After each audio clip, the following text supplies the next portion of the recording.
Good afternoon. Yes, आवाज आ रही है सबको क्लियर?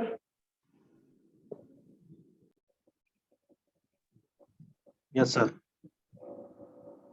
ओके, जब हमने applications of dimensional analysis complete किया था, 3 एप्लीकेशंस पढ़े थे हमने।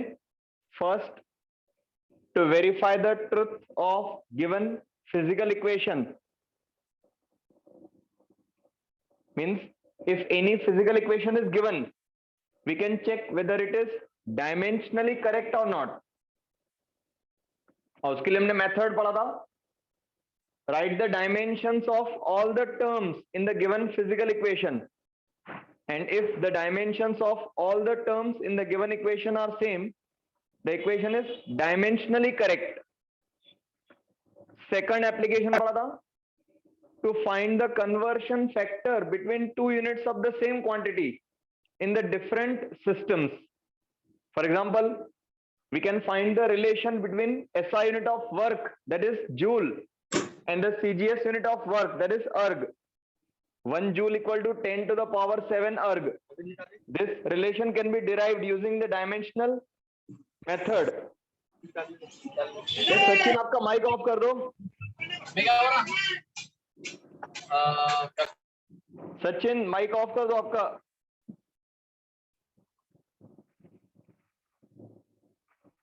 Then third application पढ़ा था हमने, we can derive exact relation between different quantities.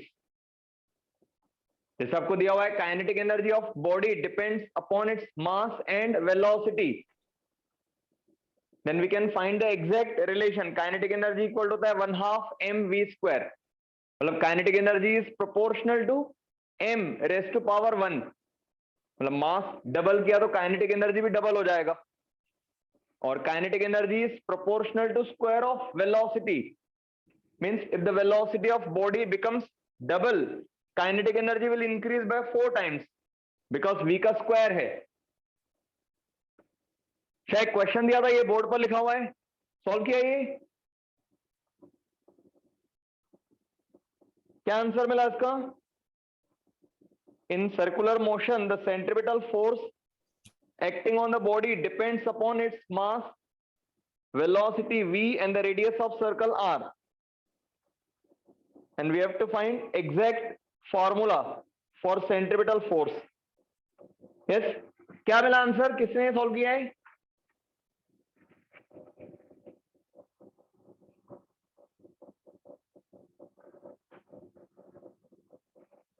अरे सॉल्व किया है कि नहीं?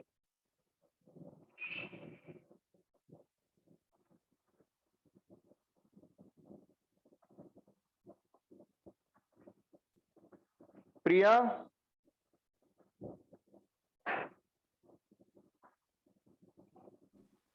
Yes sir. सॉल्व किया है क्वेश्चन जो लिखा हुआ है बोर्ड पर? सर आधा किया है। क्यों आगे नहीं आया? सर कंफ्यूजन हो गई थी। यस, केतन। सर आधा किया।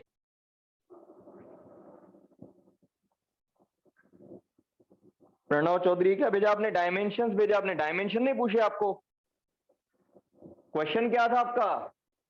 फोर्स के डायमेंशंस तो यूज करेंगे हम, लेकिन क्वेश्चन था आपका derive formula for force acting on the body in terms of mass, velocity and radius. इसका मतलब आप समझा नहीं था, या तो आप घर पे ध्यान नहीं देते हो, आप रिवीजन नहीं करते हो थोड़ा।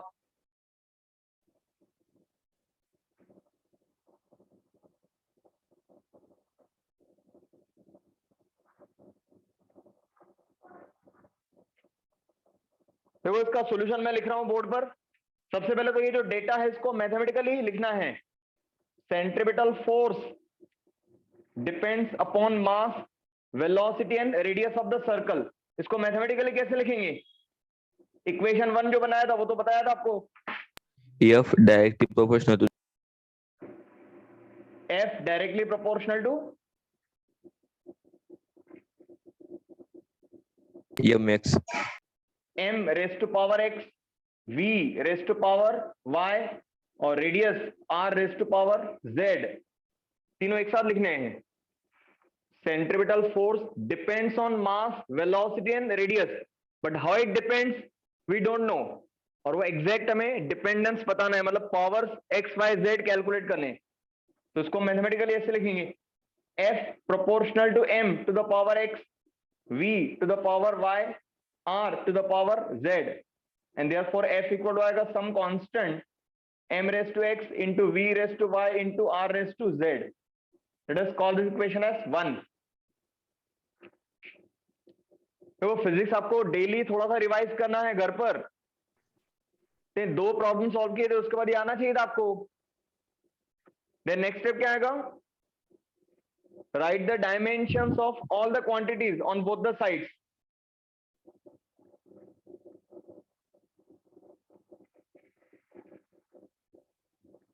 Writing the dimensions of all the quantities. बोलो फोर्स के dimensions. M1, L1, T minus M1 L2 T raised to minus 2, ये हो गए dimensions of force. K is a constant value और M मतलब क्या? मास। तो मास का डायमेंशन होगा M raised to 1 और उसका पावर x लेना है। देन वेलोसिटी, बोलो वेलोसिटी के डायमेंशंस। M0, L1,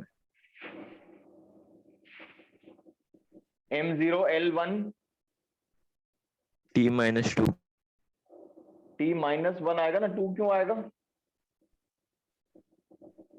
देखो जब भी One. डायमेंशन लिखोगे तो बेसिक फॉर्मूला माइंड में लाना है। वेलोसिटी क्या होता है? Distance upon time. तो डिस्टेंस है ना L1 अपॉन टाइम है ना T raised to minus 1 और उसका पावर है y। और रेडियस, रेडियस मतलब इधर इट इज अ लेंथ, तो L raised to 1 आएगा केवल और उसका पावर है z। Now power raised to power, तो पावर्स मल्टीप्लाई करो, तो k into m raised to आएगा x और यहाँ पे m raised to 0 into y, तो 0 हो जाएगा।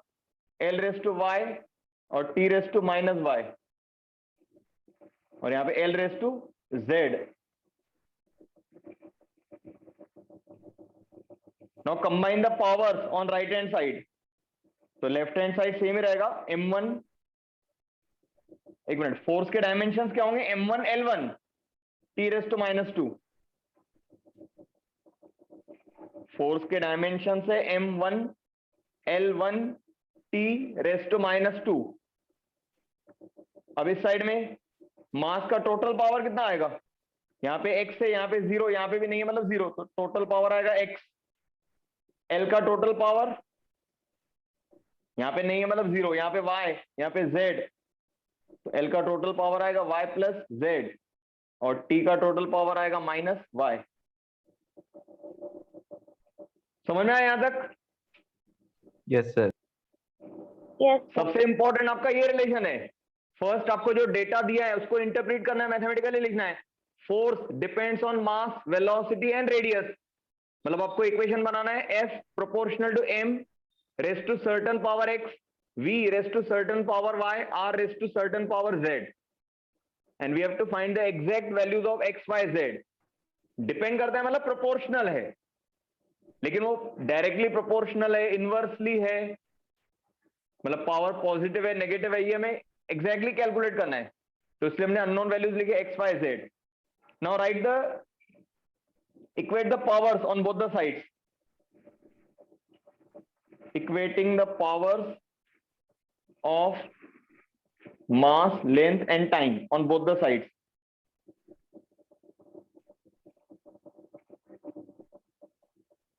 अब 3 वेरिएबल है x, y, z और 3 पावर्स इक्वेट करो।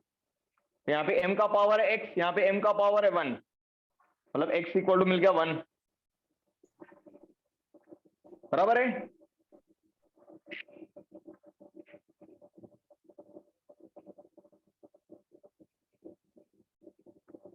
देन L का पावर यहाँ पे 1 है, यहाँ पे y प्लस z, तो y plus z equal to आएगा 1। अब इसको सॉल्व नहीं कर सकते हम क्योंकि इसमें 2 वेरिएबल है। तीसरा पावर इक्वेट करो, t का पावर -2, यहाँ पे माइनस y, तो माइनस y इक्वल टू -2, तो y कितना होगा? 2. +2। अब x का वैल्यू मिल गया 1, y का वैल्यू 2, अब y का ये वैल्यू यहाँ पे पुटअप करो, देयरफॉर ये आएगा 2 + z = 1, तो z इक्वल टू क्या आएगा -1, बराबर है।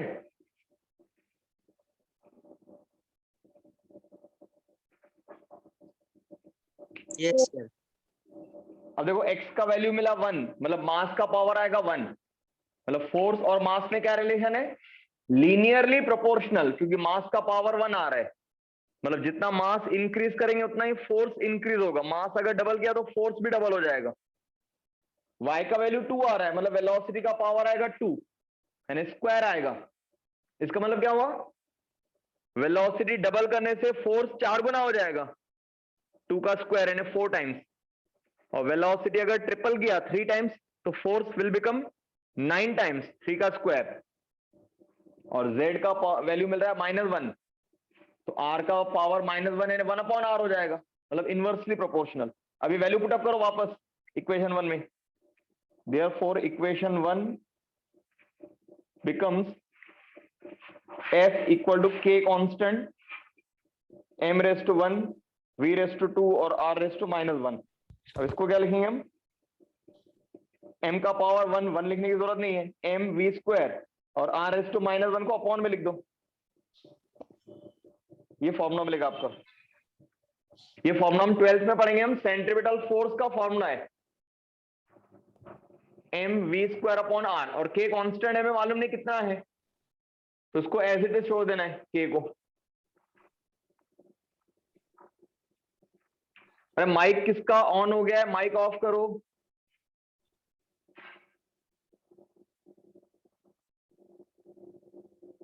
समझ में आया problem? Yes, sir.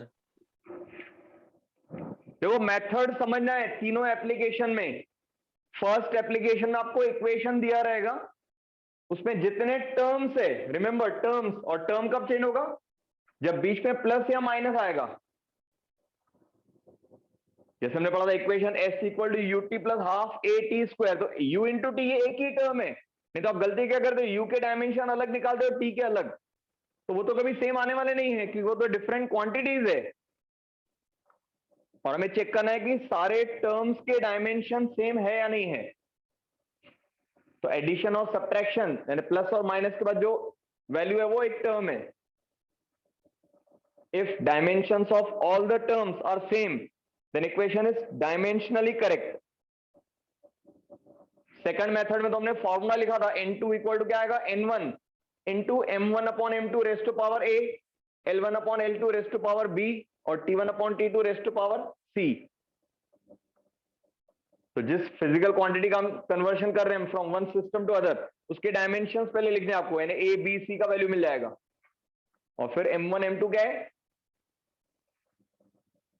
Yes unit of the mass in the first and second system, L1 L2 unit of the length in the first and second system, और T1 T2 टाइम का unit है इन द फर्स्ट और second system.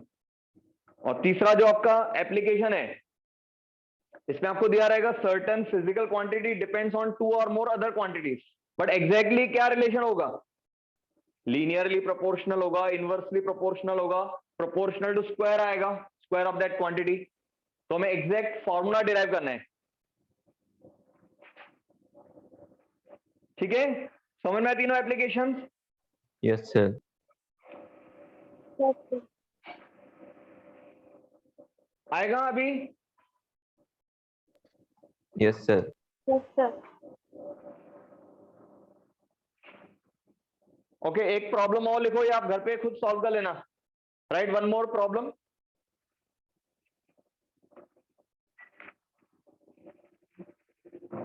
एक problem और लिखो, ये आप खुद घर पे सॉल्व कर लेना। Power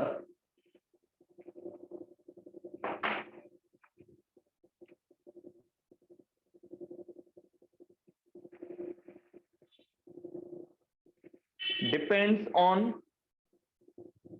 force F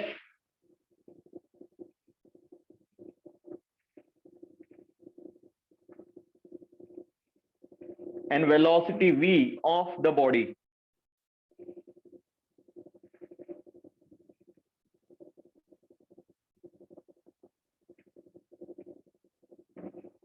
derive exact relation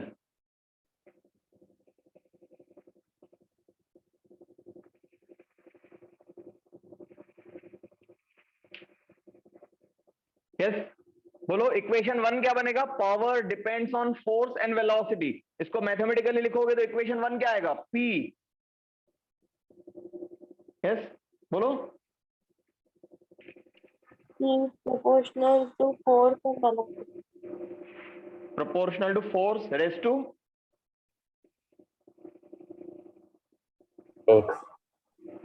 x या a, कोई भी वेरिएबल लेना है, और प्रोपोर्शनल टू v ऑल्सो, और proportional to v raise to y।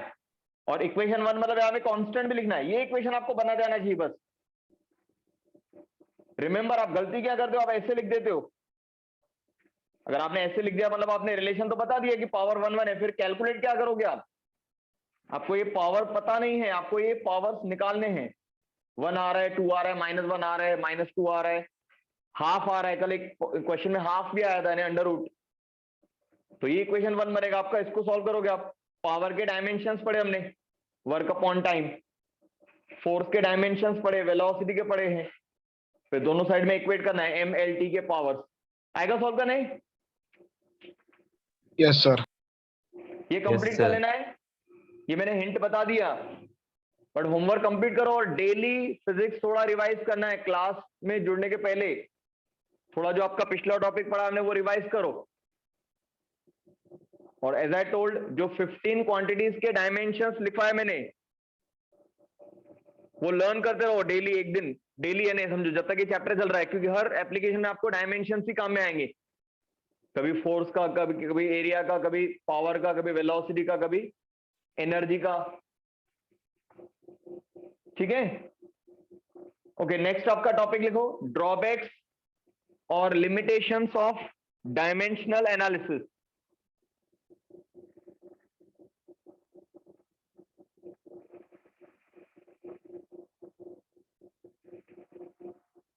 Drawbacks और लिमिटेशंस ऑफ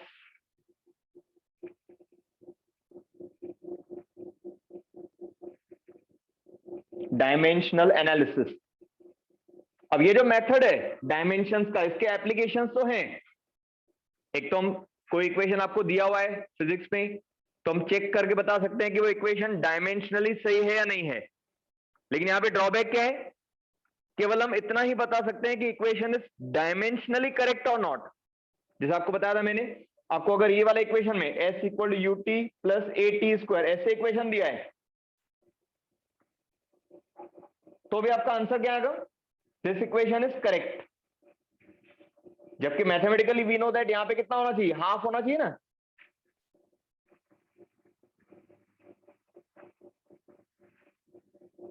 मतलब ये पहला ड्रॉबैक है, we can check only dimensionally whether equation is correct और नॉट, बट नॉट मैथमेटिकली। अगर आपको काइनेटिक एनर्जी का ये रिलेशन ऐसे दिया है, kinetic energy equal to mv², तो आपका आंसर क्या आएगा? This equation is dimensionally correct but it is mathematically incorrect. क्योंकि मैथमेटिकली करेक्ट होगा जब यहाँ पे 1/2 आएगा। तो 1/2 अगर नहीं भी दिया है तो भी आपका इक्वेशन सही मिलने वाला है, क्योंकि केवल हम डायमेंशनली चेक कर पाते हैं, मैथमेटिकली सही है या नहीं ये नहीं बता पाते हैं।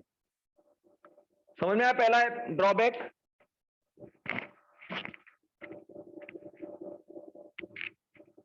राइट?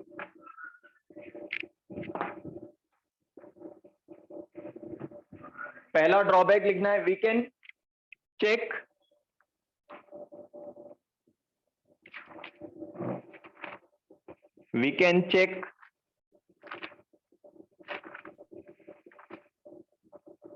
या we can verify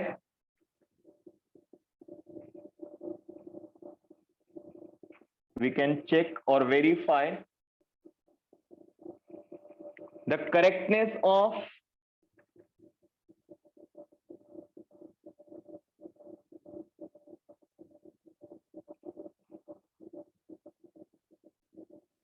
given equation only dimensionally.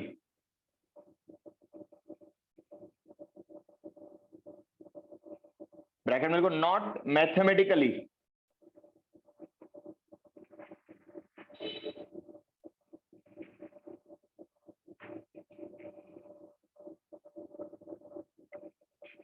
We can verify the correctness of given equation only dimensionally, but not mathematically. Equation अगर डायमेंशनली सही है तो हो सकता है मैथमेटिकली रॉन्ग हो, उसमें कोई कांस्टेंट वैल्यू नहीं दिया है आपको, तो हम ये नहीं बता पाएंगे कि वो मैथमेटिकली सही है या नहीं है, केवल डायमेंशनली सही है या नहीं है इतना ही बता पाएंगे हम। ये पहला ड्रॉबैक है इसका। Second drawback,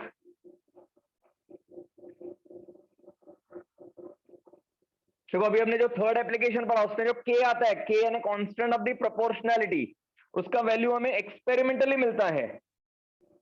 dimensionally we can not find the value of constant. तो सेकंड ड्रॉबैक है the value of constant K of proportionality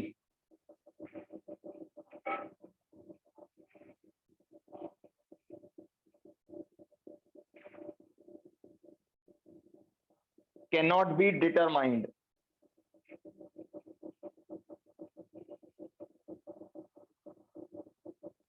The value of constant k of proportionality cannot be determined.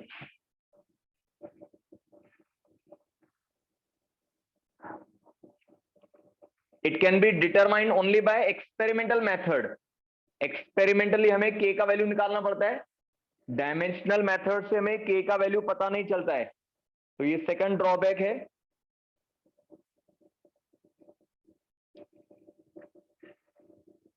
Third, अब देखो third application में हमने जितने भी physical quantities के example लिए उसमें मैक्सिमम कितने वेरिएबल ले रहे थे हम?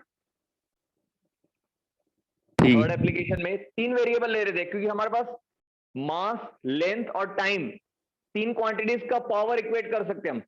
लेकिन कब अगर सपोज अगर कोई ऐसा क्वांटिटी है जो 4 क्वांटिटीज पर डिपेंड करता है, if certain physical quantity depends on 4 other quantities, तो वहां पे 4 वेरिएबल निकालने के लिए 4 इक्वेशन चाहिए, और 4 इक्वेशन बनाने के लिए 4 क्वांटिटीज के पावर्स इक्वेट करने पड़ेंगे, जो कि पॉसिबल नहीं है।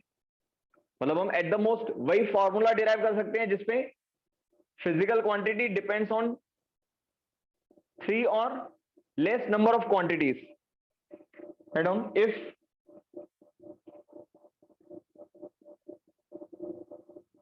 If physical quantity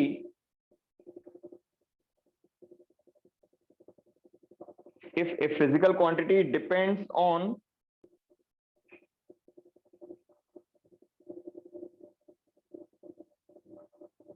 more than 3 other quantities,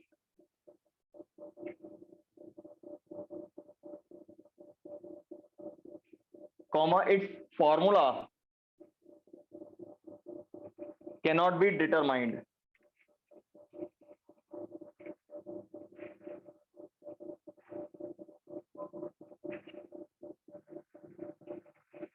If a physical quantity depends on more than 3 other quantities, its relation and its formula cannot be determined.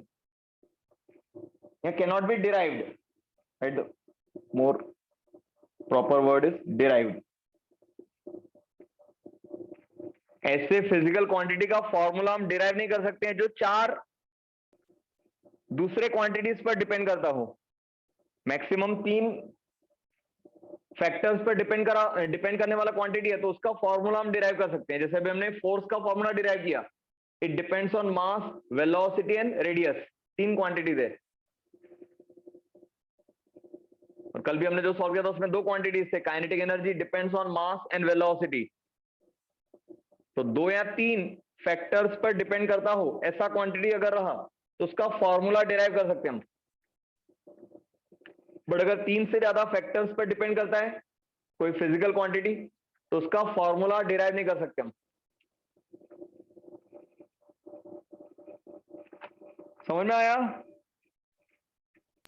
Yes sir. Yes, sir. Complete करो fast. तीनों drawbacks लिखे हुए यहाँ पर, तो 3 applications है और 3 drawbacks है। अब देखो थ्योरी में आपको क्वेश्चंस कैसे आते हैं। सपोज अगर क्वेश्चन आया right the applications of the dimensional method, तो 3 एप्लीकेशंस आपको लिखने हैं, एक एक sentence.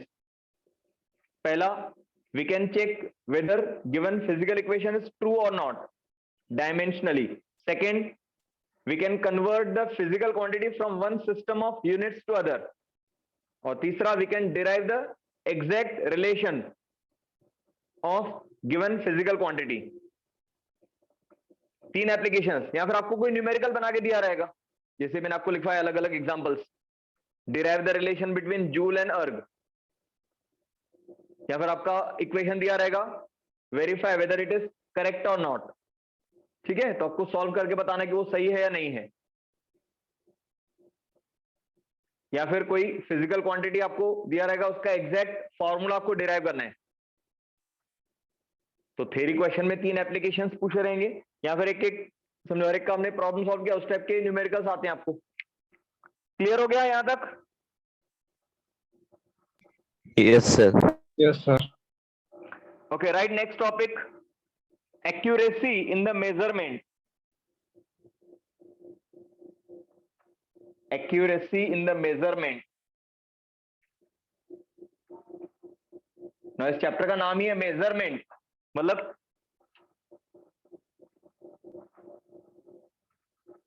in experiments we measure the different physical quantities with the help of the different instruments.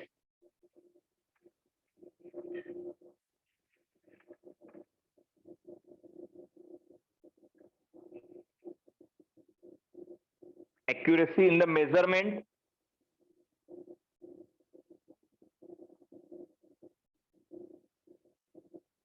अब जब भी फिजिकल क्वांटिटी हम मेजर करते हैं with help of some device और इंस्ट्रूमेंट, तो रीडिंग जो हमने लिया है वो कितना एक्यूरेट है, ये डिपेंड करता है एरर पर.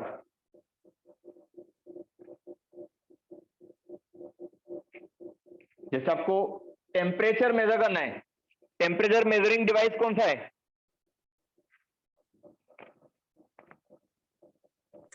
बोलो. थर्मोमीटर. थर्मोमीटर. थर्मोमीटर से हम टेम्परेचर मेजर करते हैं, किसी सॉल्यूशन का, लिक्विड का, या किसी बॉडी का. जैसे आप केमिस्ट्री में पढ़ोगे, आप एक्सपेरिमेंट्स, आपको कोई सॉलिड दिया है, उसका मेल्टिंग पॉइंट निकालना है, या कोई लिक्विड दिया, उसका बॉइलिंग पॉइंट निकालना है. या समझो हम फिजिक्स में इलेक्ट्रिक सर्किट्स पढ़ेंगे हम, तो इलेक्ट्रिक सर्किट में करंट कितना फ्लो हो रहा है, उसका रीडिंग लेना है हमें. तो करंट मेजरमेंट के लिए हम यूज करते हैं एमीटर. वोल्टेज कितना है, उसके लिए यूज करते हैं वोल्ट मीटर. सुने ना हम, ammeter, volt meter, Yes, sir. Thermometer, ये सब क्या है? मेजरिंग डिवाइसेस है. सिंपली आपको अगर लेंथ मेजर करना है, ऑर्डिनरी लेंथ अगर हम मेजर करते हैं, तो हमारे पास क्या होता है? इंच टेप होता है, स्केल होता है. ठीक है, लेकिन फिजिक्स लैब में अगर very very small length major करना है, तो वहां पे हमारे पास कुछ ऐसे डिवाइसेस है. अब देखो, आपके स्केल में जो कैलिब्रेशन होता है, कैलिब्रेशन मतलब मार्किंग, तो मार्किंग देखो मिलीमीटर्स में रहता है. अगर आप अपना स्केल देखो जो आप यूज करते हो मैथमेटिक्स में, उसपे एक, यहां पे समझो अगर 0 लिखा है रीडिंग, यहां पे 1 सेंटीमीटर, यहां पे 2 सेंटीमीटर. तो 1 और 2 सेंटीमीटर के बीच में अगर आप देखोगे तो टोटल 10 लाइंस होती हैं, 10 मार्किंग होती है. इसका मतलब ये एक डिवीजन जो है, एक लाइन जो है वो कितना हुआ? 1 डिवीजन कितना हुआ? 0.1 सेंटीमीटर, या उसको हम कहते हैं 1 मिलीमीटर. ठीक है,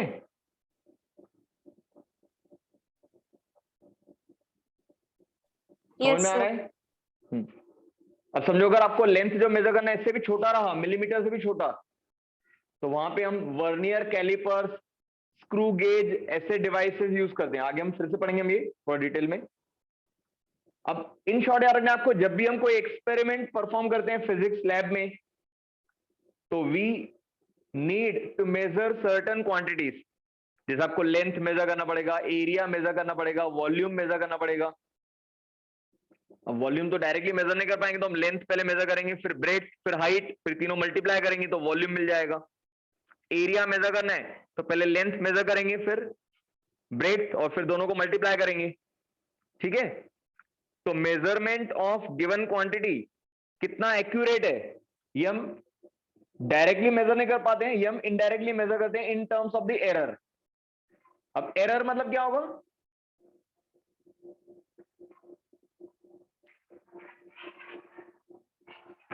अरे एरर मतलब क्या हुआ?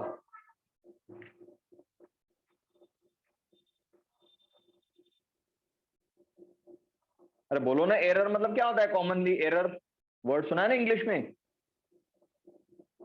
गलत। मिस्टेक। गलती, मिस्टेक, गलती, मिस्टेक कह सकते हैं हम। अब यहाँ पे मैथमेटिकली उसको हम डिफाइन करेंगे। हम सपोज आपको लेंथ मेजर करना है रूम का, और आपने मेजर किया length of the room is 5 meter, ये आपका रीडिंग है, इसको हम कहेंगे measured reading, measured value of length. लेकिन एक्चुअल लेंथ 5.1 मीटर है, एक्चुअल वैल्यू है, इसको हम कहेंगे ट्रू वैल्यू। सही वैल्यू ये था, सही वैल्यू कितना था? 5.1 मीटर, लेकिन आपने कितना मेजर किया? 5 मीटर, मतलब एरर कितना हुआ? 0.1 मीटर। बराबर, बराबर है? Yes sir. Yes sir. एक स्टूडेंट ने मेजर किया समझो 5 मीटर, मतलब उसका रीडिंग में एरर कितना है? 0.1 मीटर का, 0.1 मीटर। अब दूसरे स्टूडेंट को हमने कहा वही रूम का लेंथ मेजर करो, उसने मेजर किया 5.2 मीटर। ये समझो पहले स्टूडेंट ने मेजर किया पहला रीडिंग, फिर दूसरे स्टूडेंट ने मेजर किया, सॉरी ये वाला 5 मीटर, और दूसरे ने मेजर किया 5.2 मीटर।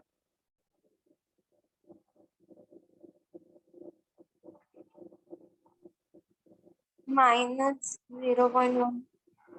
हाँ, अब देखो ये मेजर्ड वैल्यू 5 था और पहला रीडिंग 5.1, डिफरेंस कितना है? 0.1, मतलब एरर कितना है? 0.1, मतलब 0.1 मीटर कम मेजर किया।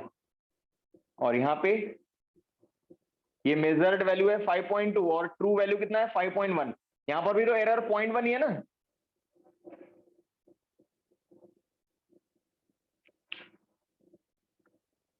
बराबर है? Yes sir. अब यहाँ पे अगर आप प्लस माइनस कंसीडर करोगे तो एक को हम कहेंगे पॉजिटिव एरर, एक को हम बोलेंगे नेगेटिव एरर। लेकिन जब एरर निकालते हैं तो उसमें प्लस माइनस नहीं देखते हम, केवल क्या देखते हम कि सही वैल्यू से वो कितना ज्यादा है या कितना कम है। मतलब एरर को हम डिफाइन करते हैं, एरर को हम डिफाइन करते हैं difference between true value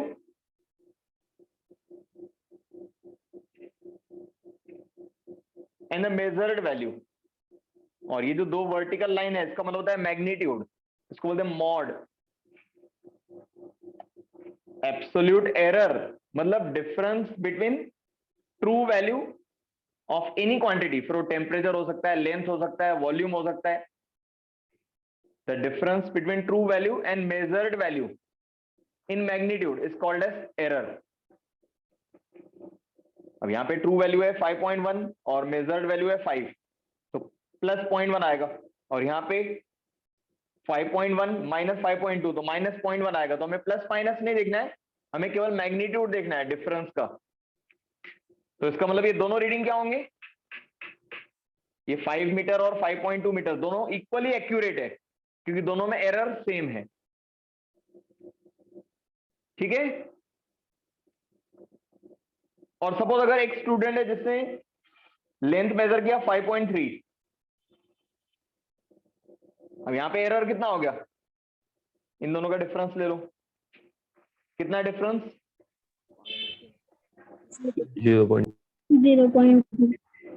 0.2 metre.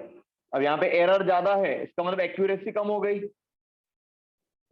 जितना एरर ज्यादा मतलब उतनी एक्यूरेसी कम। बराबर? अगर हम बोलते हैं कि ये रीडिंग 98% एक्यूरेट है, मतलब 2% एरर है उसमें। ठीक है? अगर हम बोलते हैं ये 99% एक्यूरेट है, मतलब 1% का एरर है। तो एक्यूरेसी एंड एरर ये दोनों क्या होते हैं? Inversely proportional. Smaller the error, higher will be the accuracy. So accuracy in the measurement of any quantity is expressed in terms of the relative error. Relative error या percentage error बोलेंगे उसको हम. है ना? पहला एक सेंटेंस लिखो ये, फिर मैं टर्म्स का मीनिंग बताता हूं. Accuracy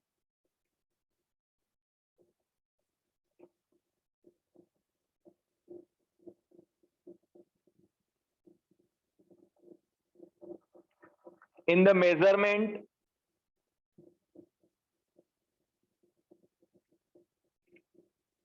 is always expressed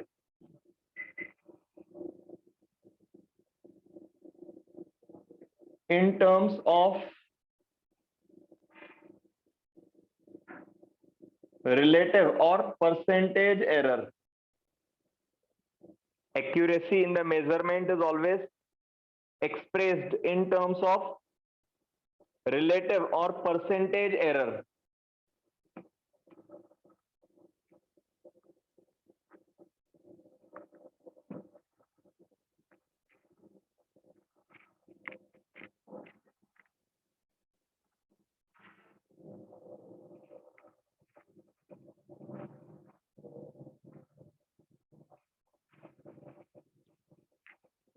लिखा sentence?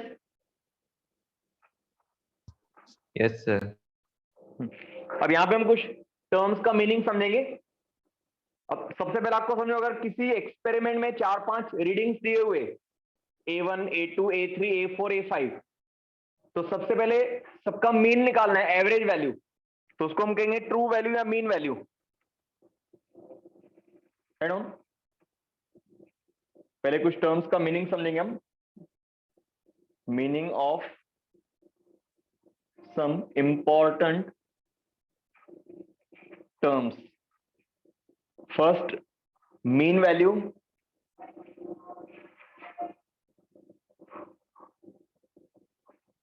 Or most probable value. इसको दिखाना है a suffix m से.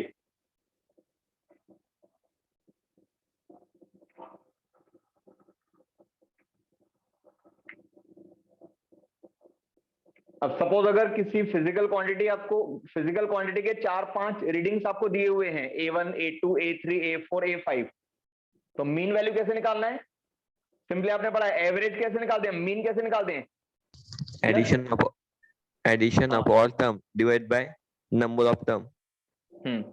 Addition of all the observations है A1 plus A2 plus A3 plus A4 divided by 4.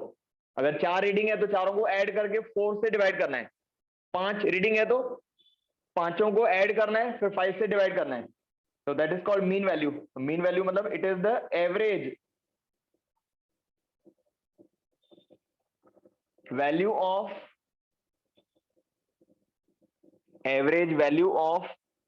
number of observations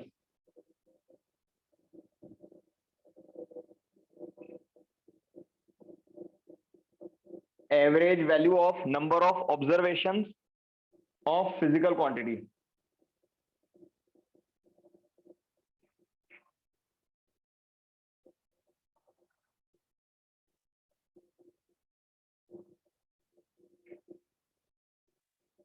Average value of number of observations of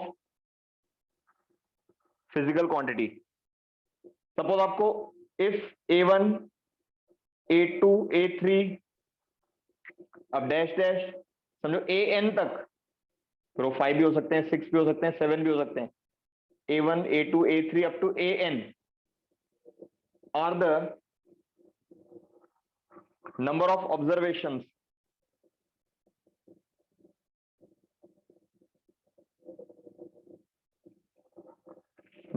observations of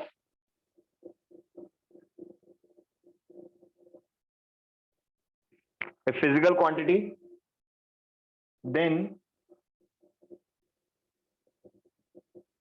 their mean value is, अब mean value कैसे निकालेंगे हम?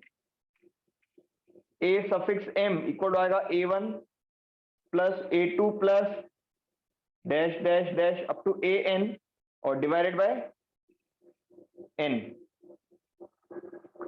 या इसको mathematically ऐसे भी लिखा जाता है, ये सिंबल पढ़ा है, इसका मतलब क्या होता है, समेशन, पढ़ा ना सिंबल, Yes, sir.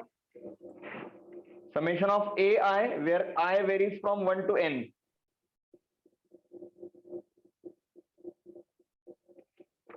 और डिवाइडेड बाय n, यहाँ पे अपॉन n लिखना है। समेशन ऑफ ai मतलब a1 plus a2 plus a3 कहां तक लेना है, n तक लेना है। तो 4 5 6 जो भी रीडिंग्स होंगे,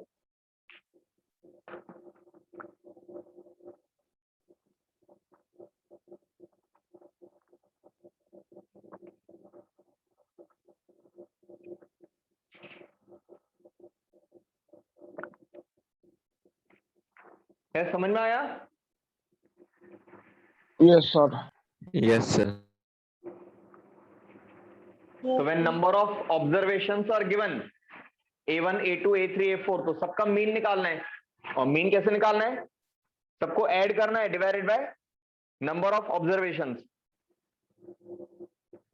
देन सेकंड टर्म जो आपका, right on, second term absolute error.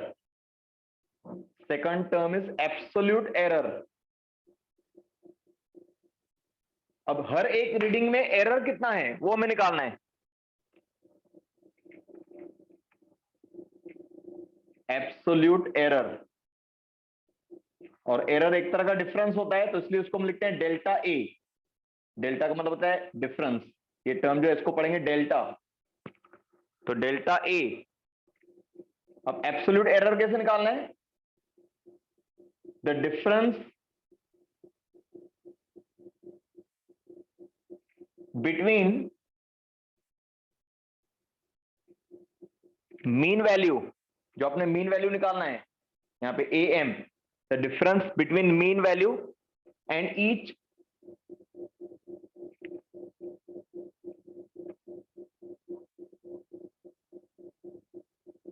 Individual value in magnitude.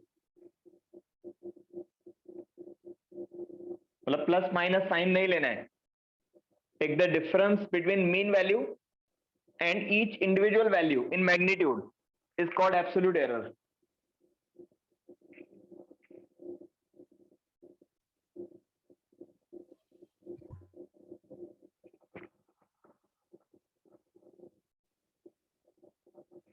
मतलब इसको हम ऐसे लिखेंगे, हम एब्सोल्यूट एरर इक्वल आएगा मैग्नीट्यूड। अब मैथमेटिक्स में मैग्नीट्यूड कैसे लिखा जाता है, मॉड बोलते हैं इसको हम। दो वर्टिकल लाइंस के बीच में आपको लिखना है किसका डिफरेंस,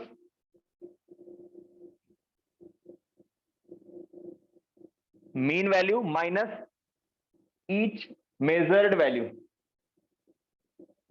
या गिवन वैल्यू आपको न्यूमेरिकल में दिया रहेगा ये वैल्यू, और ये वर्टिकल लाइन के बीच में लिखना है।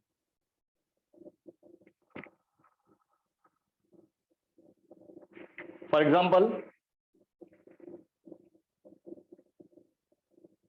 Absolute error in the first observation. अभी हम लोग आपको पहले ऑब्जर्वेशन का, पहले रीडिंग का एब्सोल्यूट एरर निकालना है, तो उसको नाम देंगे delta A one equal to क्या आएगा, magnitude of A M, M मतलब मीन वैल्यू, मीन वैल्यू में से पहला रीडिंग माइनस कर दो, तो delta A one is the mod of A M minus A one. समझ में आई?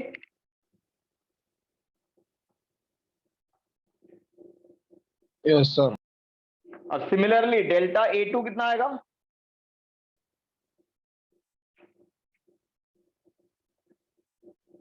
डेल्टा ए वन यानी absolute error in the first reading, और ये absolute error in the second reading. तो सेकंड रीडिंग का एरर निकालना है, मतलब take the difference between mean value and the second reading, तो a M minus a two, इसका मैग्नीट्यूड लेना है, एंड सो ऑन। ऐसे आपको थर्ड का, फोर्थ का, अप टू लास्ट लेना है। डेल्टा ए एन इक्वल आएगा magnitude of A M minus A N.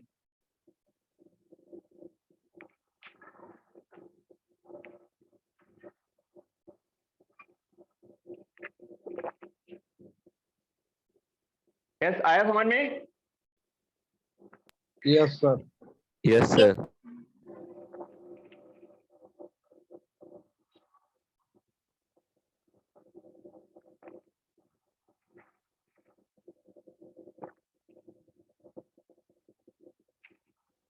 Simple steps है।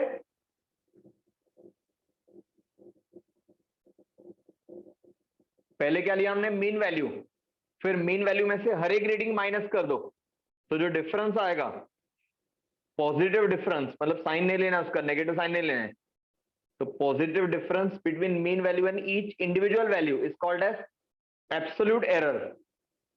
अब एब्सोल्यूट एरर कितने मिलेंगे, जितने रीडिंग्स होंगे। अगर 4 रीडिंग है तो 4 एरर्स होंगे, delta A1, delta A2, delta A3, delta A4। अब ये चारों एरर्स का मीन निकालना है। Right on third term, sir किसी में अगर एरर नहीं हुआ तो 0 लिखना है। सेम ही आया तो 0 आएगा ना एरर, नो एरर मतलब 0 आएगा फिर।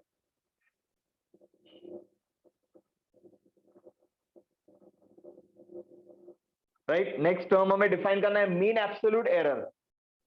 इसको लिखेंगे डेल्टा A सफिक्स m। देखो जैसे नाम है उसका, एब्सोल्यूट एरर्स का मीन। अब जितने एब्सोल्यूट एरर है उन सब का मीन निकालो। मतलब इसका डेफिनेशन क्या होगा, इट इज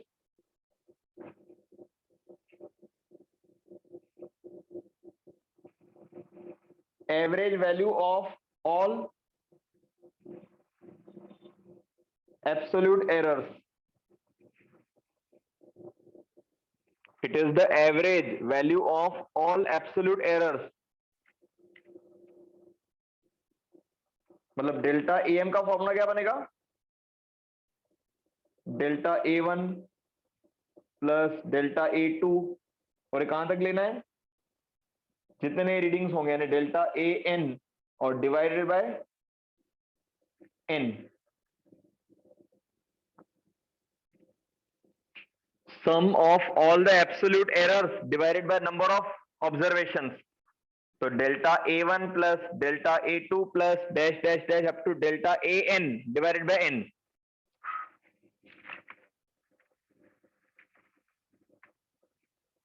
Yes, आया समझ में? Yes, sir.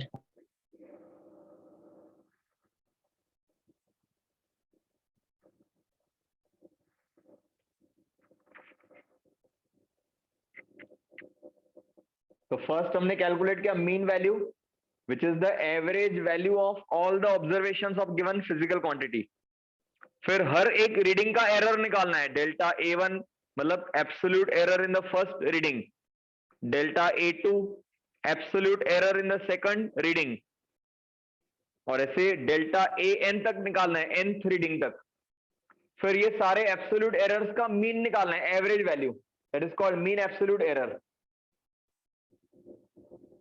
अब चौथा टर्म लिखो, रिलेटिव एरर या फ्रैक्शनल एरर। रिलेटिव एरर और fractional error.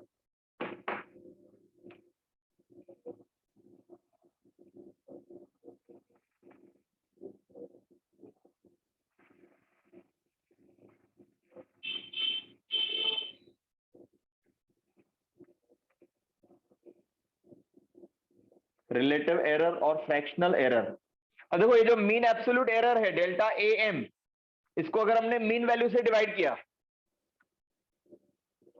Mean absolute error upon mean value, तो जो रेशियो मिलेगा उसको बोलते हैं रिलेटिव एरर या फ्रैक्शनल एरर। मतलब fractional error is the, it is defined as the ratio of mean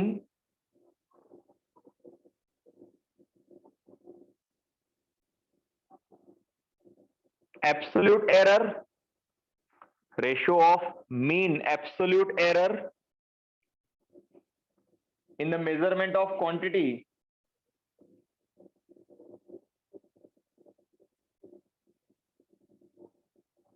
in the measurement of physical quantity to its mean value.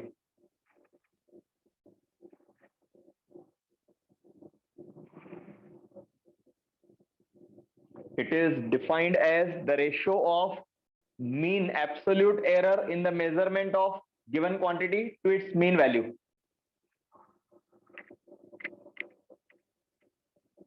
मतलब relative error का फॉर्मूला क्या बनेगा? रिलेटिव एरर इक्वल टू आएगा delta A suffix M divided by A suffix M.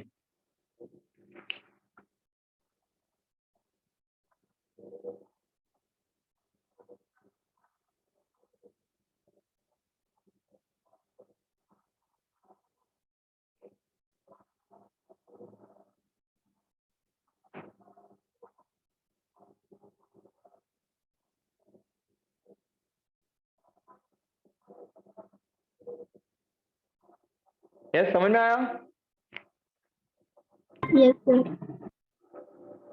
तो actually speaking हमें find out करना रहता है रिलेटिव एरर. तो रिलेटिव एरर मतलब क्या होता है? The ratio of mean absolute error. ये एम मतलब क्या है? Mean value. इसका मीन वैल्यू डेल्टा ए का, यानी mean absolute error upon mean value. तो delta a m upon a m. तो पहले स्टेप में हमने ए एम निकाला, और ए एम कैसे निकाला? A1 plus A2 plus A3 up to AN divided by N. और फिर हर एक रीडिंग का एरर निकाला, delta A1, delta A2, delta A3, delta A4 up to delta AN. और फिर सारे एब्सोल्यूट एरर्स का मीन, जिसको नाम दिया हमने डेल्टा AM. और फिर रेशियो जो है, the ratio of mean absolute error to the mean value of given quantity is called as relative error या फ्रैक्शनल एरर. अब ये वैल्यू हमेशा फ्रैक्शन में रहेगा, मतलब लेस देन 1 रहेगा. जैसे 0.2 आएगा, 0.01 आएगा, 0.08 आएगा, और इसको 100 से मल्टीप्लाई कर दो तो उसको बोलते हैं हम परसेंटेज एरर. राइट हो, नीचे लिखो. व्हेन फ्रैक्शनल और relative error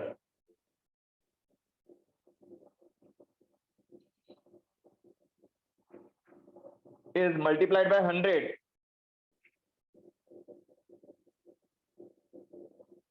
it is called as percentage error.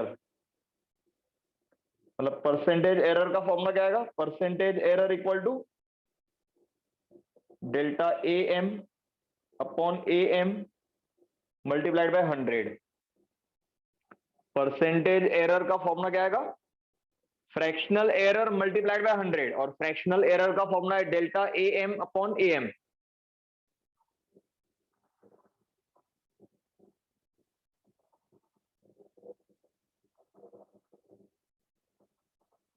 तो when fractional error is multiplied by 100, it is called as percentage error. Comparison करना है तो हमें परसेंटेज एरर बताना पड़ेगा. ठीक है, ओके. इसका प्रॉब्लम कल सॉल्व करेंगे हम. कल मॉर्निंग में रहेगा आपका 9:30 बजे लेक्चर केमिस्ट्री के बाद. समझ में आया सबको? Yes, sir. Yes, sir. Okay. एक प्रॉब्लम जो दिया आपको थर्ड एप्लीकेशन का, वो कंप्लीट करना है.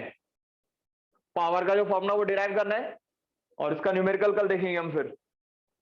Okay, you can leave now. Thank you, sir. Solve हो गया वो मेरा. हाँ ठीक है, कल चेक करेंगे.